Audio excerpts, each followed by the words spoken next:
Shalom jemaat Tuhan, jumpa lagi dalam Renungan Light of Revival, renungan firman Tuhan yang akan menuntun kita di sepanjang hari ini. Firman Tuhan hari ini terambil di dalam Amsal pasal 25 ayat yang ke-28. Orang yang tak dapat mengendalikan diri adalah seperti kota yang roboh temboknya. Seperti kota yang roboh. Jemaat Tuhan yang terkasih, pengendalian diri atau self control itu merupakan sesuatu hal yang sangat penting bagi setiap kita.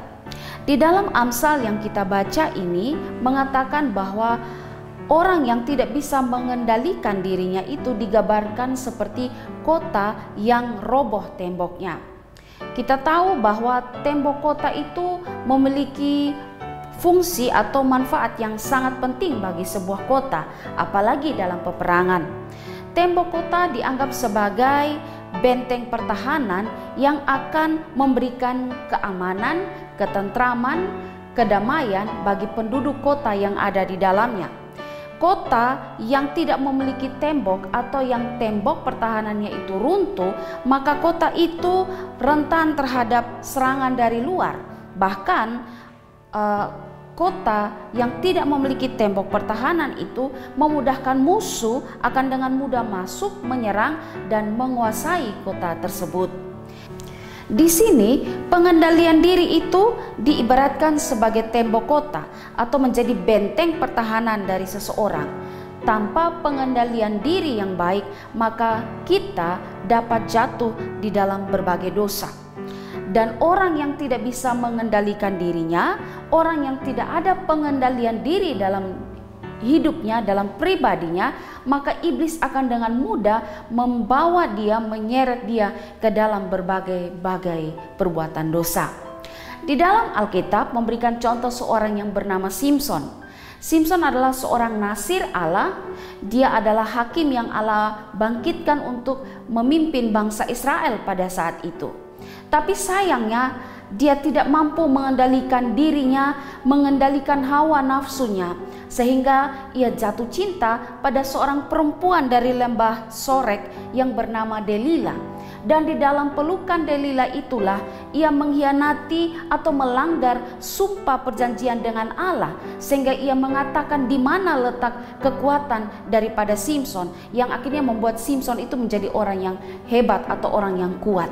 Di pelukan Delila itulah ia melanggar sumpah perjanjian dengan Allah. Dan kita tahu bahwa akibat dari semuanya itu bahwa ia hilang kekuatannya. Kekuatannya tidak ada lagi. Ia ditangkap oleh orang Filistin dan dipenjara. Ia dicongkel matanya, dipermalukan, menjadi tontonan di depan orang-orang Filistin. Bahkan yang lebih menyedihkan dari itu semua adalah Allah meninggalkan dia. Ini semua adalah buah atau akibat dari ketidakmampuan Simson mengendalikan dirinya, mengendalikan hawa nafsunya.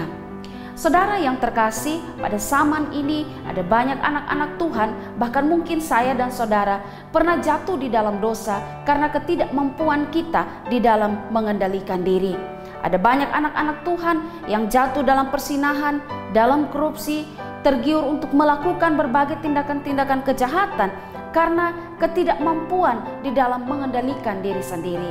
Dan hari ini firman Tuhan memberikan nasihat yang sangat penting tentang betapa pentingnya mengendalikan diri itu sendiri.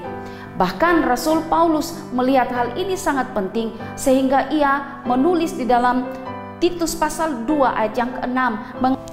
Di sini pengendalian diri itu diibaratkan sebagai tembok kota atau menjadi benteng pertahanan dari seseorang. Tanpa pengendalian diri yang baik, maka kita dapat jatuh di dalam berbagai dosa. Dan orang yang tidak bisa mengendalikan dirinya, orang yang tidak ada pengendalian diri dalam hidupnya, dalam pribadinya, maka iblis akan dengan mudah membawa dia, menyeret dia ke dalam berbagai perbuatan dosa.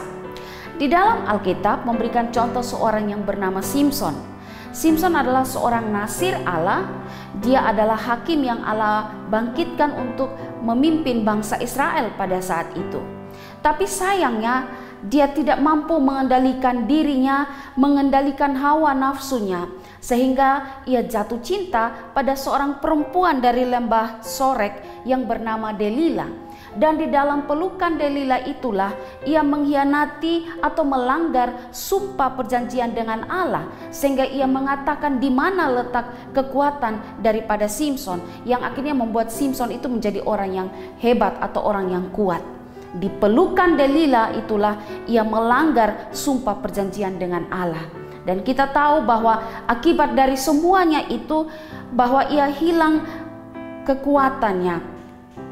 Kekuatannya tidak ada lagi. Ia ditangkap oleh orang Filistin dan dipenjara. Ia dicongkel matanya, dipermalukan, menjadi tontonan di depan orang-orang Filistin. Bahkan yang lebih menyedihkan dari itu semua adalah Allah meninggalkan dia. Ini semua adalah buah atau akibat dari ketidakmampuan Simson mengendalikan dirinya, mengendalikan hawa nafsunya.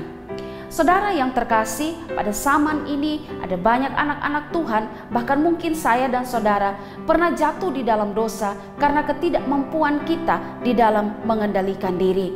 Ada banyak anak-anak Tuhan yang jatuh dalam persinahan, dalam korupsi, tergiur untuk melakukan berbagai tindakan-tindakan kejahatan karena ketidakmampuan di dalam mengendalikan diri sendiri. Dan hari ini firman Tuhan memberikan nasihat yang sangat penting tentang betapa pentingnya mengendalikan diri itu sendiri.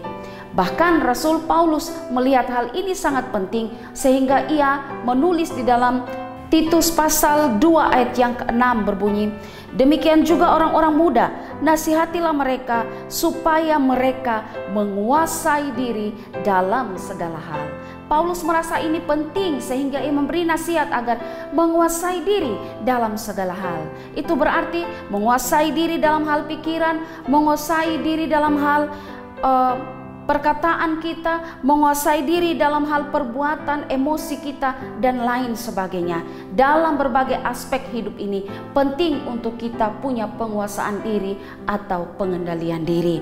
Saudara yang terkasih, marilah kita berdoa kepada Tuhan, meminta Tuhan menolong kita agar masing-masing kita mempunyai sikap atau dapat mengendalikan diri kita, menguasai diri kita, sehingga kita tidak mudah jatuh di dalam berbagai-bagai dosa. Hari ini kita mau menjalani hari yang baru.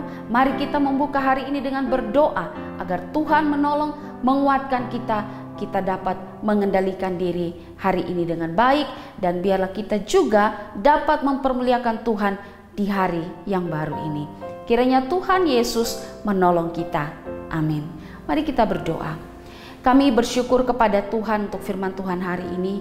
Tolong berikan kami kekuatan dari Tuhan, kepekaan diri yang baik, agar kami dimampukan untuk mengendalikan diri kami, supaya kami tidak jatuh di dalam berbagai-bagai dosa.